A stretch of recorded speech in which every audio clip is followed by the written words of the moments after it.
रामायण एक संस्कृत महाकाव्य है जिसकी रचना महर्षि वाल्मीकि ने की थी। दोस्तों, ये भारतीय साहित्य के दो विशाल महाकाव्यों में से एक है, जिसमें दूसरा महाकाव्य महाभारत है। हिंदू धर्म में रामायण का एक महत्वपूर्ण स्थान है, जिसमें हम सबको रिश्तों के कर्तव्य को समझाया गया है। रामायण महाकाव्य में एक आदर्श पिता, आदर्श पुत्र, आदर्श पत्नी, आदर्श भाई, आदर्श मित्र और आदर्श राजा को दिखाया गया है। इस महाकाव्य में भगवान विष्णु के राम अवतार को दर्शाया गया है। रामायण महाकाव्य में 24,000 छंद, 500 सर्ग जो कि 7 भागों में विभाजित हैं। तो आइए दोस्तों, आपको दिखाते हैं रामायण महाकाव्य। सबसे पहले बात करते हैं बाल कांड की। बहुत समय पहले की बात है। सरयू नदी के किनारे कौशला नाम का राज्य था, जिसकी राजधानी अयोध्या थी। अयोध्या के राजा का नाम दशरथ था, जिनकी 3 पत्नियां थीं। उनकी पत्नियों का नाम था कौशल्या, कैकेयी और सुमित्रा। राजा दशरथ बहुत समय तक निसंतान थे और अपने सूर्यवंश की वृद्धि के लिए अपने उत्तराधिकारी के लिए बहुत चिंतित थे। राजा दशरथ ने अपने कुलगुरु ऋषि वशिष्ठ की सलाह मानकर पुत्र कमेष्टि यज्ञ कराया। उस यज्ञ के फलस्वरूप राजा दशरथ को 4 पुत्र प्राप्त हुए। उनकी पहली पत्नी कौशल्या से प्रभु श्री राम, कैकेयी से भरत और सुमित्रा से लक्ष्मण और शत्रुघ्न का जन्म हुआ। उनके चारों पुत्र दिव्य शक्तियों से परिपूर्ण और यशस्वी थे। उन चारों को राजकुमारों की तरह पाला गया और उनको शास्त्रों और युद्ध कला की सीख भी दी गई। जब प्रभु श्री राम 16 वर्ष के हुए तब तक एक बार ऋषि विश्वामित्र राजा दशरथ के पास आए और अपने यज्ञ में विघ्न उत्पन्न करने वाले राक्षसों के आतंक के बारे में राजा दशरथ को बताया। ऋषि विश्वामित्र की बात सुनकर राजा दशरथ उनकी सहायता करने के लिए तैयार हो गए। ऋषि विश्वामित्र ने इस कार्य के लिए राम और लक्ष्मण का चयन किया। राम और लक्ष्मण ऋषि विश्वामित्र के साथ उनके आश्रम गए। उनके यज्ञ में विघ्न डालने वाले राक्षसों का नाश किया। इससे ऋषि विश्वामित्र प्रसन्न होकर राम और लक्ष्मण को अनेक दिव्यास्त्र प्रदान करते हैं, जिनसे आगे चलकर प्रभु श्री राम और लक्ष्मण अनेक दानवों का नाश करते हैं।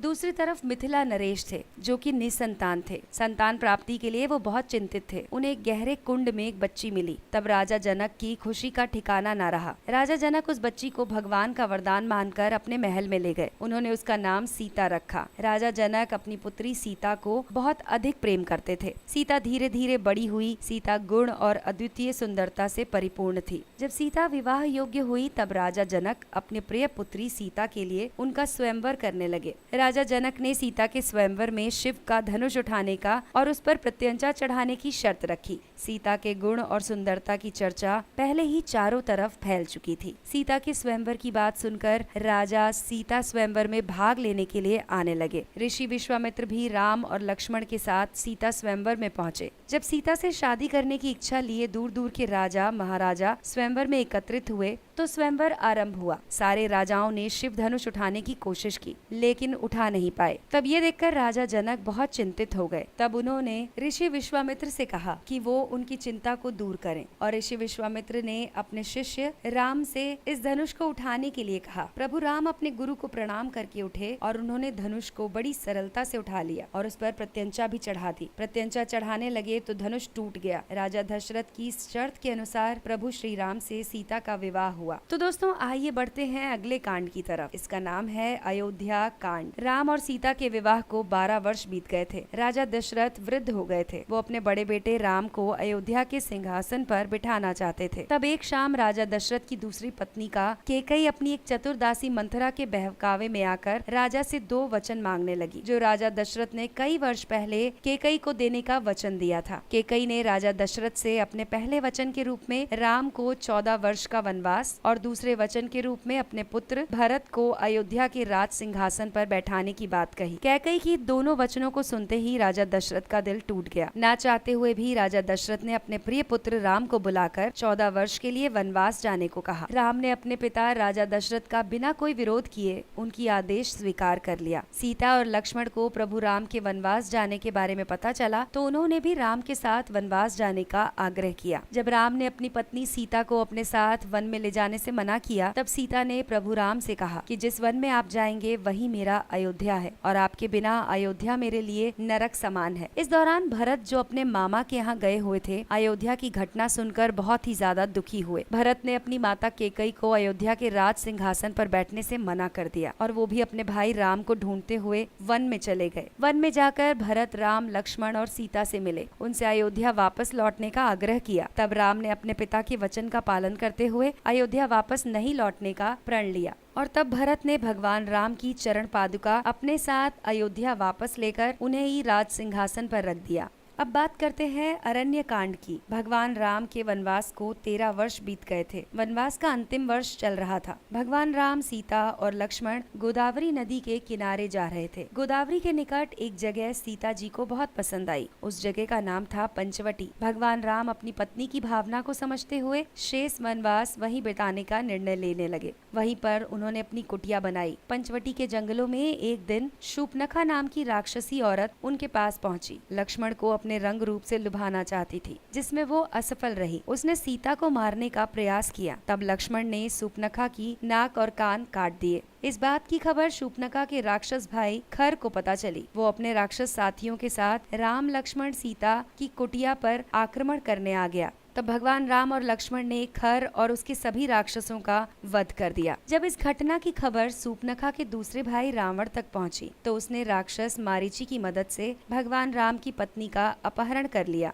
जब रावण सीता को बलपूर्वक अपने पुष्पक विमान में ले जा रहा था, तो जटायु नाम का गिद्ध उन्हें रोकने की कोशिश करने लगा। जटायु ने माता सीता की रक्षा करने का बहुत प्रयास किया, जिसमें वो प्राण घातक रूप से घायल हो गया। रावण सीता को अपने पुष्पक विमान से उड़ाकर लंका ले गया और राक्षसियों की कड़ी सुरक्षा में लंका के अशोक वाटिका में डाल दिया। फिर रावण ने माता सीता के सामने उनसे विवाह करने की इच्छा प्रकट की, लेकिन माता सीता अपने पति भगवान राम के प्रति समर्पित होने के कारण विवाह के कारण मना कर दिया। इधर भगवान राम और लक्ष्मण माता सीता के अपहरण के बाद उनकी खोज करने लगे। उनकी खोज करते करते वो मिले जटायु से। जटायु ने उन्हें बताया कि लंकापति रावण सीता माता को उठाकर ले गया है। भगवान राम और लक्ष्मण जब माता सीता की खोज कर रहे थे, तब उनकी मुलाकात राक्षस कबंध और परम तेजस्वी साध्वी शबरी से हुई। उन दोनों ने उन्हें सुग्रीव और हनुमान तक पहुंचाया और सुग्रीव से मित्रता करने का सुझाव दिया। आइए बढ़ते हैं किष्किंधा कांड की तरफ। दोस्तों, रामायण में किष्किंधा कांड वानरों के गढ़ पर आधारित है। भगवान राम वहां पर अपने सबसे बड़े भक्त हनुमान से मिले। महाबली हनुमान वानरों में से सबसे महान नायक और सुग्रीव के पक्षपाती थे। हनुमान की मदद से भगवान राम और सुग्रीव की मित्रता हुई। सुग्रीव ने भगवान राम से अपने भाई बाली को मारने में उनकी मदद मांगी। तब भगवान राम ने बाली का वध किया और सुग्रीव को किष्किंधा का सिंहासन मिल गया। बदले में सुग्रीव ने भगवान राम को उनकी पत्नी माता सीता को खोजने में भी सहायता करने का वचन दिया। हालांकि कुछ समय तक सुग्रीव अपने वचन को भूलकर अपने राजसुख का मजा लेने में मग्न हो गया। तब बाली की पत्नी तारा ने इस बात की खबर लक्ष्मण को दी और लक्ष्मण ने सुग्रीव को संदेश भिजवाया कि वो अगर अपना वचन भूल गया है तो वानर गढ़ को तबाह करना निश्चित है। तब सुग्रीव को अपना वचन याद आया और वो लक्ष्मण की बात मानते हुए अपने वानर के दलों को संसार के चारों कोनों में माता सीता की खोज में भेजने लगा। अंगद और हनुमान को जटायु का बड़ा भाई संपाति ये सूचना देता है कि माता सीता को लंकापति नरेश रावण बलपूर्वक लंका ले गया है। आइए बढ़ते हैं सुंदर कांड की तरफ। जटायु के भाई संपाति से माता सीता के बारे में खबर मिलते ही हनुमान जी ने अपना विशाल रूप धारण किया और विशाल समुद्र को पार कर लंका पहुंच गया। हनुमान जी लंका पहुंचकर वहां माता सीता की खोज में लग गए। बहुत खोजने के बाद हनुमान को सीता अशोक वाटिका में मिली, जहां पर रावण के बहुत सारी राक्षसी दासियां माता सीता को रावण से विवाह करने के लिए बाध्य कर रही थी। सभी राक्षसी दासियों के चले जाने के बाद हनुमान माता सीता तक पहुँचे और उनको भगवान राम की अंगूठी देकर अपने राम भक्त होने की पहचान कराई। हनुमान जी ने माता सीता को भगवान राम के पास ले जाने को कहा, लेकिन माता सीता ने यह कहकर इनकार कर दिया कि भगवान राम के अलावा वो किसी और के साथ नहीं जाएंगी। माता सीता ने कहा कि प्रभु राम उन्हें खुद लेने आएंगे और अपने अपमान का बदला लेंगे। हनुमान जी माता सीता से आज्ञा लेकर अशोक वाटिका में पेड़ों को उखाड़ना और तबाह करना शुरू कर देते हैं। इसी बीच हनुमान जी रावण के पुत्र अक्षय कुमार का भी वध कर देते हैं। रावण का दूसरा पुत्र मेघनाद हनुमान जी को बंदी बनाकर रावण के समक्ष हाजिर करता है। हनुमान जी रावण के दरबार में रावण के समक्ष राम की पत्नी सीता को छोड़ने के लिए रावण को समझाते हैं। रावण क्रोधित होकर हनुमान जी की पूंछ में आग लगाने का आदेश देता है। हनुमान जी की पूंछ में आग लगते ही वो उछलते हुए महल से दूसरे महल,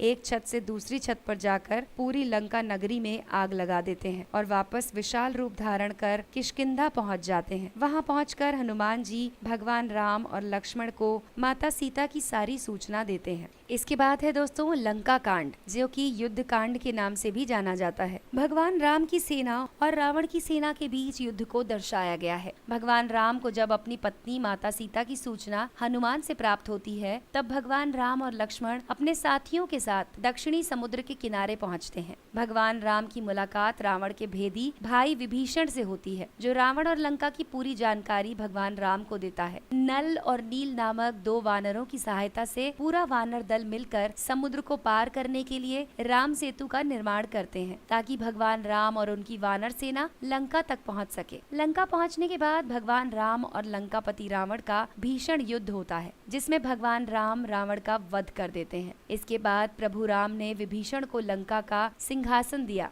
भगवान राम माता सीता से मिलने पर उन्हें अपनी पवित्रता सिद्ध करने के लिए अग्नि परीक्षा से गुजरने को कहते हैं, क्योंकि प्रभु राम माता सीता की पवित्रता के लिए फैली अफवाहों को गलत साबित करना चाहते हैं। जब माता सीता अग्नि में प्रवेश करती हैं, तो उन्हें कोई नुकसान नहीं होता। अब भगवान राम, माता सीता और लक्ष्मण वनवास की अवधि समाप्त कर अयोध्या लौट जाते हैं। अयोध्या में बड़े ही हर्षोल्लास के साथ भगवान राम का राज्याभिषेक होता है। इस तरह से राम राज्य की शुरुआत होती है। आइए बढ़ते हैं उत्तरकांड की तरफ। दोस्तों, उत्तरकांड महर्षि वाल्मीकि की वास्तविक कहानी का अंश माना जाता है। इस कांड में भगवान राम के राजा बनने के बाद भगवान राम अपनी पत्नी माता सीता के साथ सुखद जीवन व्यतीत करते हैं। कुछ समय के बाद माता सीता गर्भवती हो जाती हैं। जब अयोध्या के वासियों को माता सीता की अग्नि परीक्षा की खबर मिलती है, तो आम जनता और प्रजा के दबाव में आकर भगवान राम अपनी पत्नी सीता को वन भेज देते हैं। वन में महर्षि वाल्मीकि माता सीता को अपने आश्रम में आश्रय देते हैं और वहीं पर माता सीता भगवान राम के 2 जुड़वा पुत्र लव और कुश को जन्म देती हैं।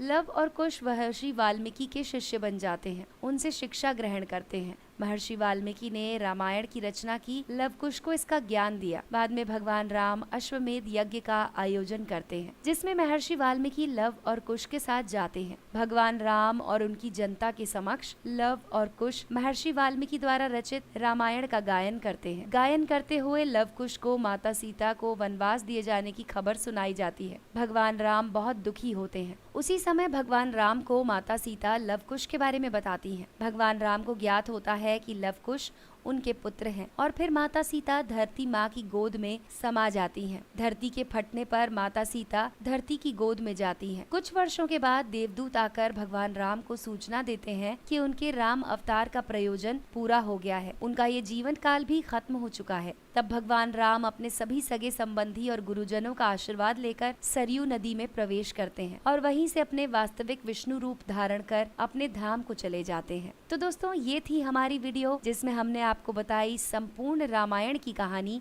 संक्षेप में। अगर आपको ये कहानी पसंद आई हो तो इसे लाइक करें और अपने दोस्तों के साथ शेयर करें।